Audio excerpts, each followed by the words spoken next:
juste dire que cette expérience est excessivement mal conçue et témoigne d'une méconnaissance totale de la façon dont se comportent les nuages. Quel que soit l'angle sous lequel on la considère, elle est très mal conçue et ne vous apprendra rien sur ce qui se passe dans l'atmosphère. Je ne suis pas d'accord. Je précise que les gens qui travaillent avec nous sont des experts en aérosols et en chimie atmosphérique. Ils savent donc de quoi ils parlent. Et je sais qu'eux aussi seront en désaccord avec vous. Je sais qu'il y a des points de vue différents sur la question, mais le vôtre est extrême. Fois, au cours de mes conférences, de me retrouver face à des gens très énervés qui tentaient de me convaincre que ce que je faisais était une totale perte de temps. Avez-vous lu mon livre? J'en ai entendu parler. Alors ne venez pas discuter de physique des nuages. Toute votre théorie ne tient pas debout.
Quand on me dit « je ne crois pas au réchauffement planétaire », je réponds « moi si, mais je ne crois pas que le CO2 produit par les hommes en soit la seule cause ».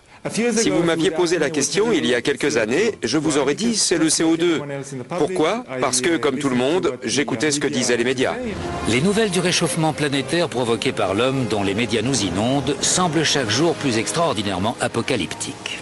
Et malgré tout, un certain nombre d'éminents spécialistes du climat affirment aujourd'hui que cette théorie n'a tout simplement aucun sens.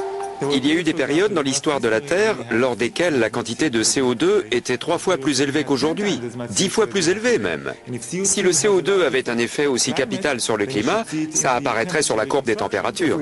Si on analyse le climat à l'échelle géologique, on n'accordera jamais au CO2 une influence aussi importante. Aucun changement climatique majeur de ce dernier millénaire peut s'expliquer par le CO2. On ne peut pas dire que le CO2 est à l'origine des variations climatiques, il ne l'a jamais été. J'ai souvent entendu dire qu'il y avait un consensus de milliers de scientifiques sur la question du réchauffement planétaire, selon lequel les hommes seraient en train de causer un changement catastrophique du système climatique. Eh bien moi, en tant que scientifique, je pense que c'est faux. Prétendre que le GIEC rassemble les 1500 ou 2500 meilleurs scientifiques du monde est faux. Il suffit de regarder les biographies de ses membres. Tous ne sont pas scientifiques. Pour faire monter le nombre à 2500, ils ont dû faire appel à des réviseurs, à des fonctionnaires, etc., à tout ce qui leur passait sous la main. Et ils n'ont demandé l'accord de personne. Beaucoup, d'ailleurs, ne sont pas d'accord. Je connais un certain nombre de personnes, de vrais spécialistes, qui, n'étant pas d'accord avec la polémique, ont démissionné et qui, malgré tout, sont restés dans la liste des auteurs et sont entrés parmi les fameux 2500 meilleurs scientifiques du monde. Voici l'histoire d'une théorie sur le climat qui s'est transformée en idéologie politique. Je n'ai plus envie de parler de mouvement écologiste, parce que c'est devenu un mouvement d'activisme politique très influent sur le plan international. Voici comment tout un domaine de la science a été dénaturé. Les scientifiques du climat ont besoin qu'il y ait un problème s'ils veulent qu'on finance leurs travaux. Nous avons tout intérêt à provoquer la panique pour que de l'argent soit investi dans les sciences du climat. On nous dit de nous inquiéter car le climat mondial est en train de changer. Mais le climat mondial n'a jamais cessé de changer. La longue histoire de la Terre est ponctuée de périodes bien plus chaudes ou bien plus froides que la nôtre. Le climat a toujours évolué sans que nous, les hommes, n'y soyons pour quelque chose.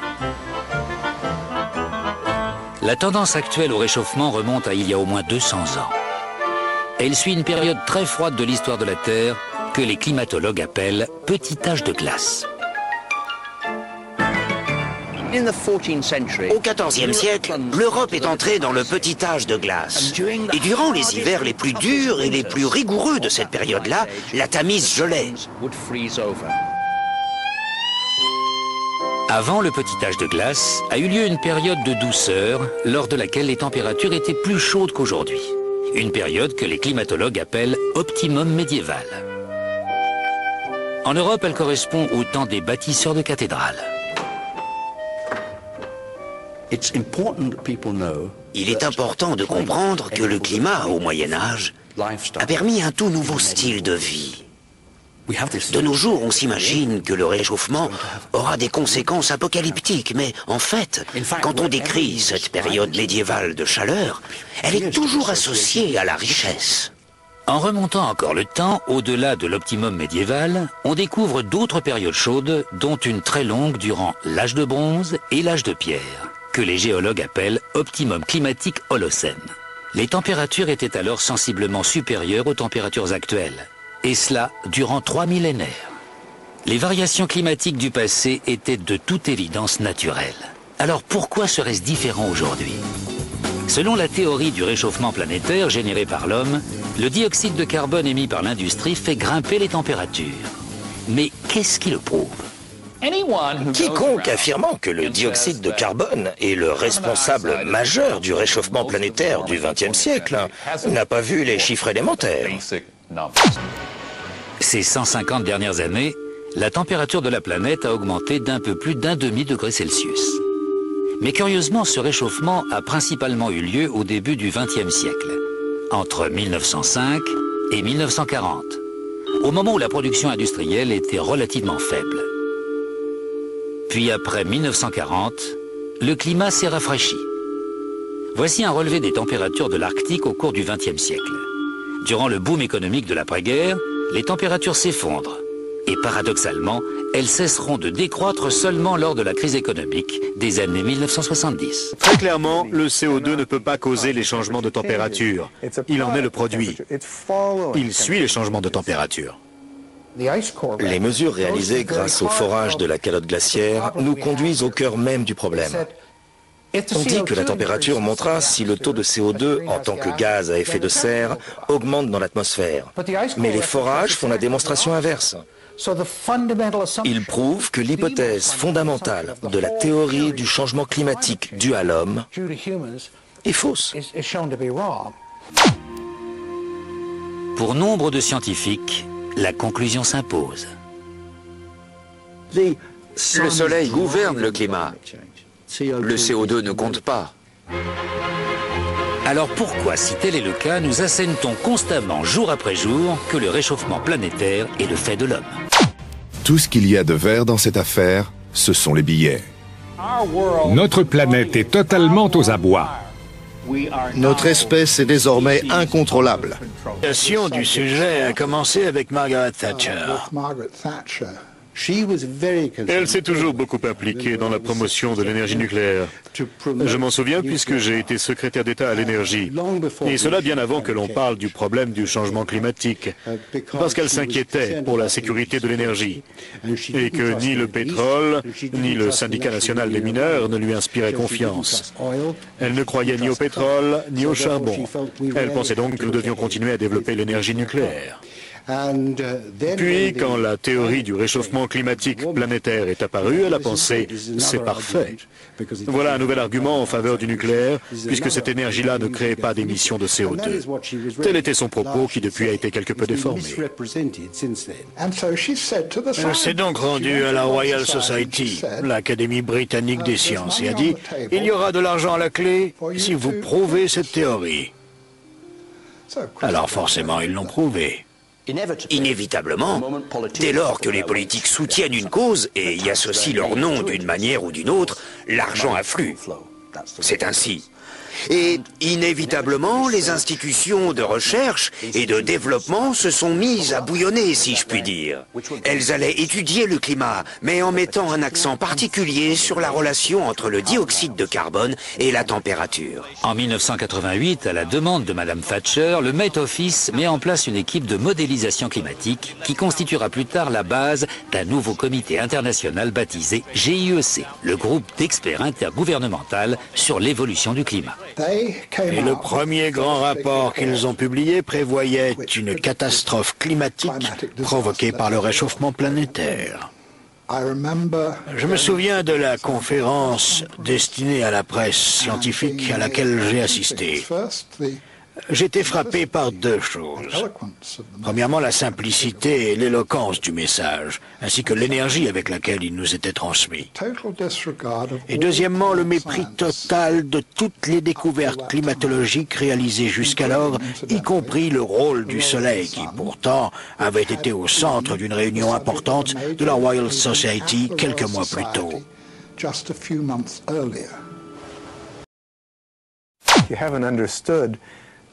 Faute d'une bonne compréhension du système climatique et d'une mise en corrélation de toutes ses composantes, les rayons cosmiques, solaires, le CO2, la vapeur d'eau, les nuages, votre modèle ne vaut rien. L'éventail des prévisions climatiques varie considérablement. Ces variations résultent d'une légère modification des hypothèses sur lesquelles les modèles sont fondés. J'ai travaillé avec des modélistes. Or, en fignolant les paramètres d'un modèle mathématique, on modélise tout et n'importe quoi. On peut faire apparaître un réchauffement ou un refroidissement du climat en y apportant des modifications. C'est de la pure propagande. Les rapports officiels émis par le GIEC sont souvent très alarmants. Mais sont-ils fiables? J'ai été scandalisé par la lecture du deuxième et du troisième rapport d'évaluation. Ce n'était qu'une addition d'informations inexactes, sans aucune source scientifique. En tout cas, pratiquement aucune littérature scientifique élaborée par des spécialistes sérieux n'y était citée. Dans une lettre ouverte au Wall Street Journal, l'ex-président de l'Académie nationale américaine des sciences, le professeur Frederick Seitz, révèle que le GIEC a bien censuré les commentaires de certains scientifiques. Il écrit « Ce rapport n'est pas conforme à la version approuvée par les scientifiques ayant contribué à sa rédaction ». De fait, plus de 15 points importants du chapitre scientifique ont été supprimés. Comme par exemple, aucune étude n'a pu prouver de façon définitive que l'on pouvait attribuer les changements climatiques aux gaz à effet de serre. Ou encore, à ce jour, aucune étude ne peut dire que l'homme est totalement ou même en partie responsable des changements climatiques observés. Et le professeur Seitz de conclure, jamais je n'ai constaté une violation aussi alarmante des règles de la déontologie que celle dont témoignent les événements qui ont abouti au rapport du GIEC. En retour, le GIEC ne nie pas avoir supprimé des articles, tout en certifiant que cela n'a pas été fait par malhonnêteté ou parti pris, et affirme que, par ailleurs, les incertitudes sur les causes du réchauffement global ont été conservées. Les modifications auraient été apportées suite à des remarques faites par certains gouvernements, par des scientifiques indépendants et par des ONG. Quand j'ai démissionné du GIEC, j'ai cru que l'affaire était classée, jusqu'à ce que je constate que mon nom figurait encore sur l'avant-projet. J'ai donc demandé qu'il soit retiré. On m'a dit que j'avais contribué à l'écrire et que par conséquent, il y resterait. J'ai répondu que je n'y avais pas vraiment contribué puisqu'on n'avait pas transcrit ce que je disais. Enfin, ça a été un vrai combat jusqu'à ce que je les menace de poursuites juridiques et qu'ils finissent par enlever mon nom. Et je ne suis pas le seul à qui ce soit arrivé. Je connais un certain nombre de personnes, de vrais spécialistes qui, n'étant pas d'accord avec la polémique, ont démissionné et qui, malgré tout, sont restés dans la liste des auteurs et sont entrés parmi les fameux 2500 meilleurs scientifiques du monde. À trop secouer le cocotier, on risque de prendre une noix sur la tête. Cela va nous arriver, c'est compréhensible. Mais ça devient assez inquiétant, difficile à vivre, et les attaques sont de plus en plus personnelles. Il y a eu des menaces de mort et ce genre de choses. Croyez-moi, ce n'est pas une promenade de santé. Paul Driessen est un ancien militant écologiste. Ma grande inquiétude, c'est que les politiques mises en œuvre pour soi-disant lutter contre le réchauffement climatique aient une répercussion désastreuse sur les populations les plus pauvres du globe. Ça semble cher aux Européens et aux Américains, mais pour les Africains, inutile d'en parler. C'est contraire au bon sens. Les pays riches peuvent se permettre des expérimentations coûteuses sur les énergies nouvelles, mais nous, on en est encore au stade de la survie. Honnêtement, je ne vois pas comment un panneau solaire pourrait alimenter une aciérie ou une ligne de chemin de fer. Ça pourrait peut-être suffire pour un transistor. Tout ce qu'il y a de vert dans cette affaire, ce sont les billets. Notre planète est totalement aux abois. Notre espèce est désormais incontrôlable.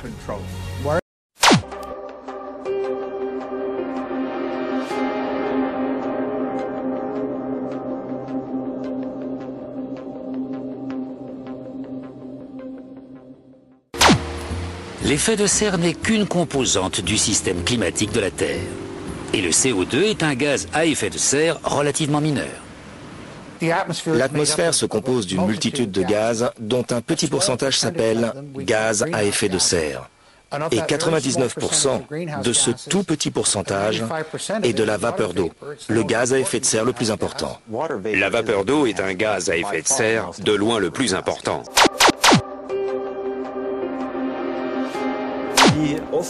La question à laquelle nous consacrons une grande partie de notre travail est la suivante. Comment des nuages de type cirrus se forment-ils à partir de fines traînées de condensation? Nous avons ici un cas extrême.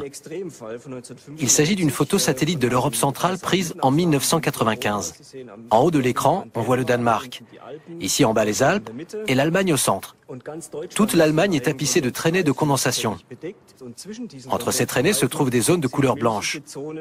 Ce sont des nuages de type cirrus qui se sont formés à partir des traînées de condensation. Sans le trafic aérien, ces nuages ne seraient probablement pas apparus. C'est pourquoi on suspecte le trafic aérien de jouer un rôle majeur dans les changements climatiques.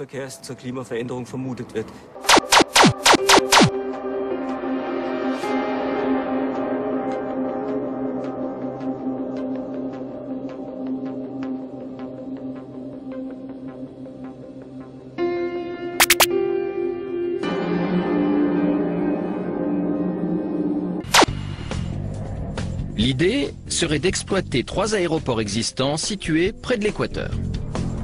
Des avions ultra rapides chargés de soufre en décolleraient à fréquence régulière. Ce serait pas une grosse opération? Non, c'est assez modeste, surtout comparé au nombre d'appareils que possèdent les grosses compagnies aériennes. Il y a des milliers d'avions dans le ciel en ce moment, partout dans le monde. Eureka! Un moyen de refroidir la planète instantanément. Mais si j'ai bien appris une chose dans cette histoire, c'est que tout a un prix. On devra peut-être en arriver là pour sauver le monde. Mais autant se préparer à faire des choix difficiles. Sauver le Groenland, mais assécher l'Asie et l'Afrique. Vivre avec un ciel blanc et des couchers de soleil sulfuriques pour sauver des eaux New York ou Bombay. Cette opération pourrait porter ses fruits en quelques semaines. J'avoue que c'est tentant.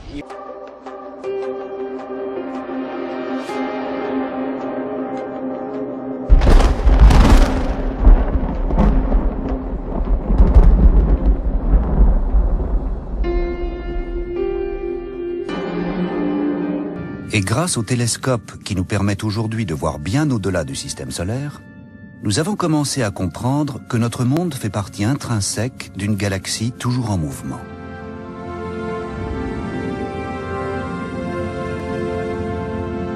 Et une idée nouvelle se dessine. Cette galaxie pourrait agir sur notre système climatique d'une façon que nous ne soupçonnions pas.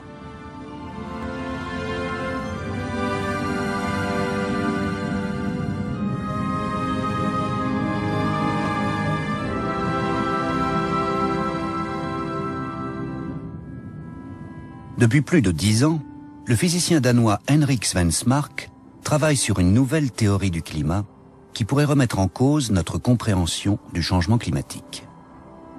Tous les processus qui se produisent dans notre univers des explosions stellaires aux grandes variations d'intensité de l'activité solaire, nous touchent de façon beaucoup plus directe que nous ne le pensions. Nous avons suivi Henrik Svensmark dans sa lutte pour se faire entendre. Se faire entendre par une communauté scientifique peu disposée à accepter l'idée que le réchauffement climatique actuel puisse avoir des causes naturelles. Les nuages et la vapeur d'eau produisent un effet de serre considérable sur le climat terrestre. Ce seraient donc les nuages au-dessus de nos têtes les responsables du réchauffement? Tout le monde se préoccupe du dioxyde de carbone, mais les nuages jouent un rôle déterminant dans le changement climatique.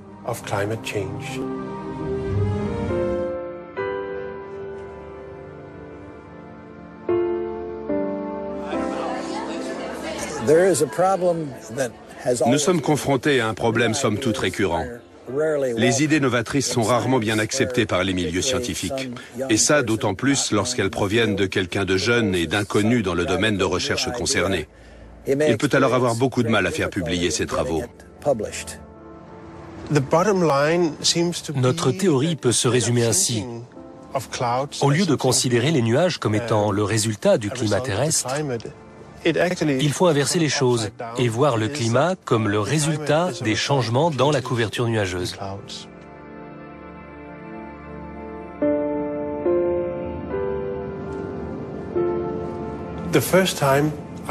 Pour la première fois, l'intuition de l'importance des nuages dans le climat terrestre lorsque mon patron, Egil Friis Christensen, a découvert une remarquable corrélation entre l'activité solaire et les températures terrestres.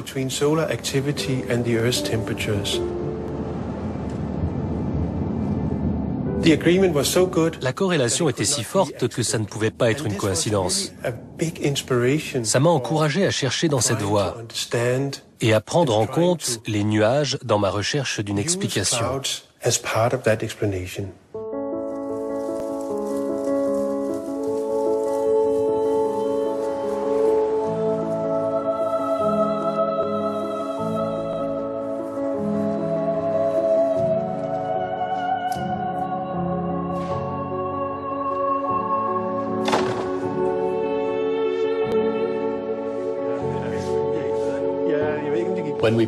Quand nous avons publié ces travaux en 1991, tout le monde pensait que le réchauffement des 100 dernières années était dû avant tout à l'augmentation du dioxyde de carbone du fait de l'activité humaine.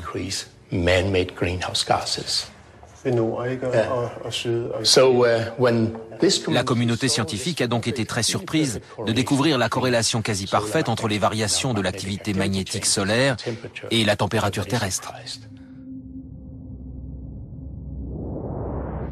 Nos expériences montraient de façon très claire que lorsque l'activité magnétique du Soleil était plus importante, la température de la Terre était plus élevée. Personne n'était en mesure d'expliquer quel mécanisme pouvait être à l'origine de ce phénomène.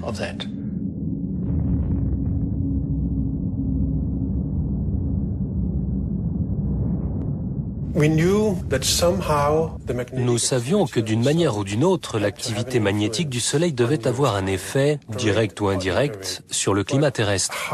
Mais comment ça fonctionnait demeurait un vrai mystère scientifique. Et puis un jour, quelqu'un est entré dans mon bureau en parlant du rayonnement cosmique.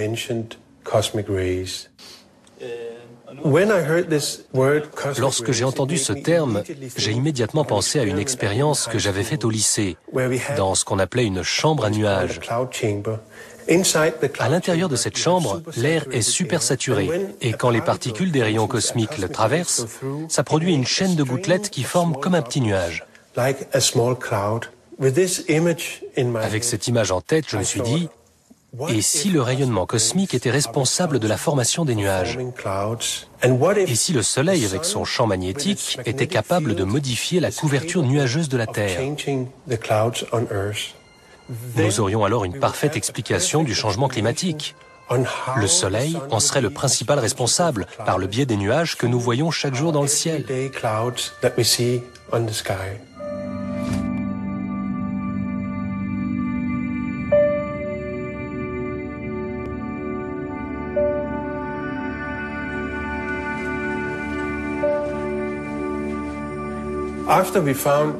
Quand nous avons découvert le lien entre le rayonnement cosmique et les nuages, nous avons tout d'abord pris en compte toute la couverture nuageuse. Mais je devais trouver ensuite de quel nuage précisément il s'agissait. Une nouvelle série de données nous a permis d'étudier plus précisément cette question. Nigel Marsh est alors venu en renfort. Il m'a aidé à analyser ces données. Et à notre grande surprise, nous avons découvert que ce lien est très net. Surtout sur les nuages de basse altitude. Ce sont de bonnes nouvelles pour notre théorie. Ça signifie donc que les nuages de basse altitude ont un fort effet refroidissant sur le climat terrestre. Si leur quantité augmente, le climat se refroidit. Mais si on a un rayonnement cosmique moins intense, on a aussi moins de nuages de basse altitude, et la Terre se réchauffe. Les données du ISCCP, ce sont des rayons infrarouges. C'est intéressant. J'ai entendu parler pour la première fois des travaux de Henrik Svensmark quand j'ai commencé à m'intéresser à la façon dont les aérosols, les particules en suspension, étaient produits dans l'atmosphère terrestre. C'est une question essentielle car les nuages sont formés à partir de ces particules d'aérosols présentes dans l'atmosphère. Le satellite analyse un paramètre spécifique. Au cours de nos recherches, nous avons découvert que les rayons galactiques cosmiques sont capables de moduler les aérosols, ces particules présentes dans les couches les plus basses de l'atmosphère. En fait, nous sommes en mesure de prouver que les aérosols produits par ce rayonnement cosmique sont modulés de façon très importante dans les couches les plus basses, celles qui contiennent justement les nuages qui ont un effet refroidissant sur la Terre. Ce qu'on ne comprend pas encore, c'est comment et pourquoi ils se forment. C'est justement là que le rayonnement cosmique peut entrer en jeu. Car que fait-il lorsqu'il pénètre dans l'atmosphère terrestre? Il produit des ions. Nous pensons que ces petites charges aident à former ces aérosols présents dans l'atmosphère terrestre.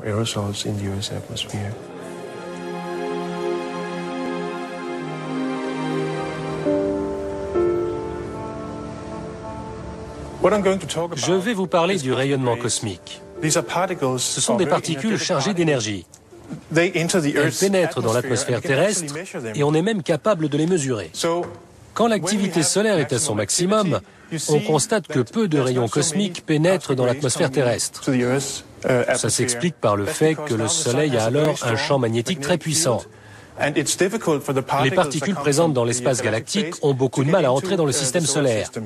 Il semble donc y avoir un lien entre les changements dans l'activité solaire et les changements de climat.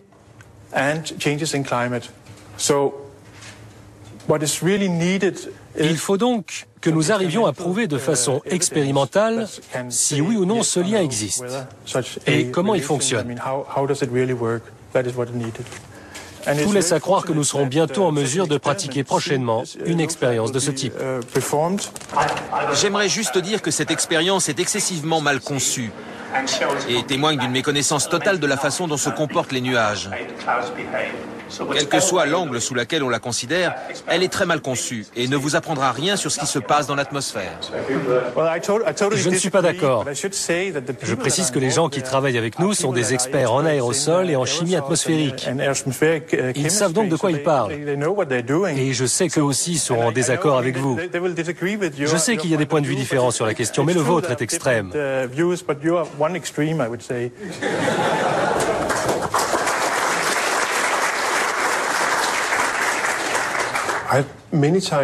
Il m'est arrivé de nombreuses fois au cours de mes conférences de me retrouver face à des gens très énervés qui tentaient de me convaincre que ce que je faisais était une totale perte de temps. Avez-vous lu mon livre? J'en ai entendu parler. Alors ne venez pas discuter de physique des nuages. Toute votre théorie ne tient pas debout. Personne ne m'a opposé un argument scientifique qui m'ait convaincu qu'il n'y avait pas d'intérêt à poursuivre mes recherches. Quel intérêt y a-t-il à faire cette expérience? Il y a eu plusieurs articles sur les noyaux de condensation des nuages, sur leur origine exacte, sur leur mode de formation. On sait tout ça? Non, d'après ces gens, nous ne le savons pas. Qu'ils lisent les articles là-dessus. J'ai réalisé que si l'hypothèse était correcte, si le rayonnement cosmique avait bien une influence sur la couverture nuageuse et le climat, ça voulait dire que les variations qui proviennent de toute la Voie lactée devaient aussi jouer un rôle sur notre climat.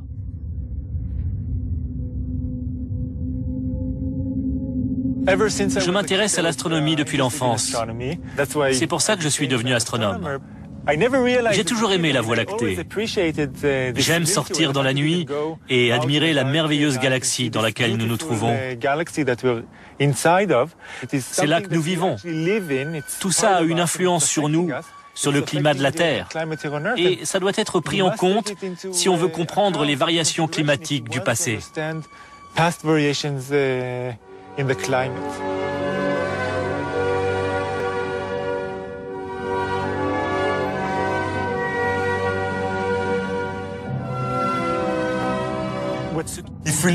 Si on regarde la Voie lactée d'en haut, on compte 4 bras spiraux, car elle fait partie des galaxies à bras spiraux. Nous-mêmes, nous sommes situés ici, sur un bras plus petit. Nous faisons le tour du Soleil en 1 an, mais tout le système solaire tourne autour de la Voie lactée en 250 millions d'années, ce qu'on appelle une année galactique. Ça signifie que tous les 150 millions d'années, quand on traverse un bras spiral, la température tombe de 5 à 10 degrés. Quand on est en dehors du bras, il fait plus chaud.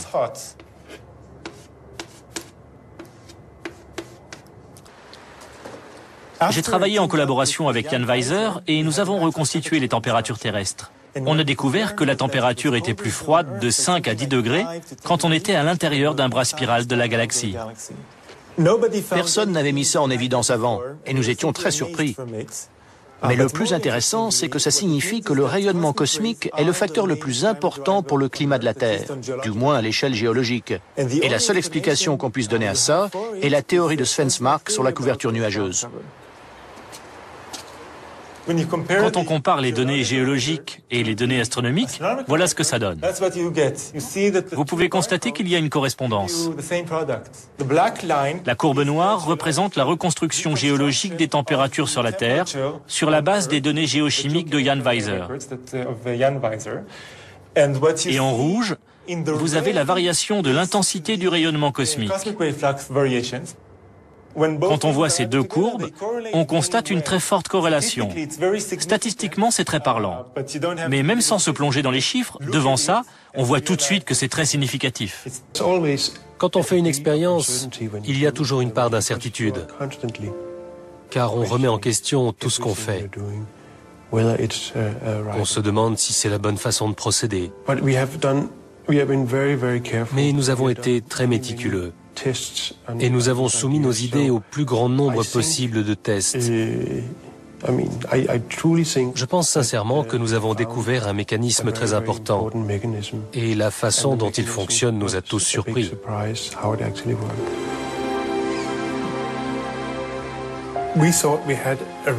Nous pensions avoir fait une découverte majeure en mettant en évidence comment le rayonnement cosmique influe sur la couverture nuageuse et par là même sur le climat de notre planète. Mais pour des raisons mystérieuses, nous n'avons pas réussi à faire publier nos travaux.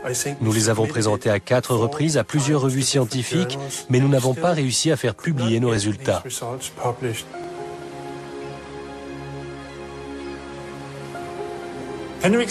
Svensmark et son équipe avaient obtenu de très bons résultats. Et je pensais qu'ils seraient publiés immédiatement ou dans les mois qui suivraient leur découverte. Or, ils ont mis 16 mois à se faire publier. La raison à cela est selon moi une réticence de la communauté scientifique, et plus précisément celle qui soutient que l'effet de serre est dû à l'activité humaine, à accepter l'idée que cette nouvelle théorie, déjà étayée par quantité de preuves empiriques, le soit maintenant par des preuves expérimentales.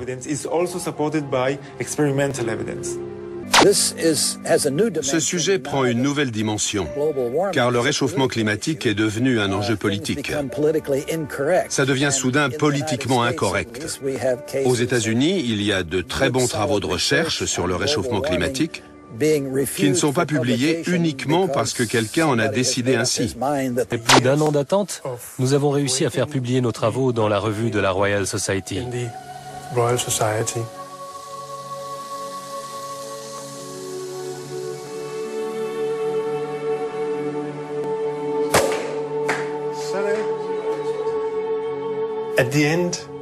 Alors que cette aventure se termine, je peux dire en confiance, oui, nous avons trouvé une très belle solution au mystère des nuages. Il reste cependant un mystère, celui de savoir quand le reste de la communauté des climatologues comprendra que ce sont des forces extérieures à notre planète qui contrôlent notre climat.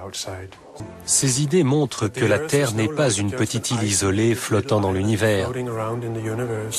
Nous faisons partie du grand univers, et les processus qui s'y déroulent, comme la formation des étoiles ou les variations de l'activité solaire, ont une influence sur notre climat.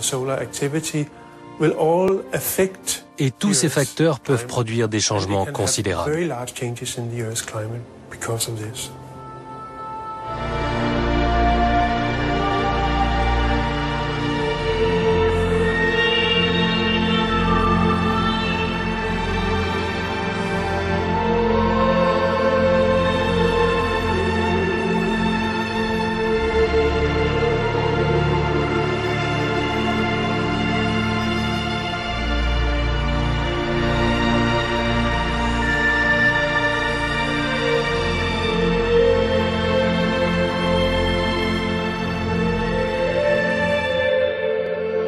Notre planète est totalement aux abois.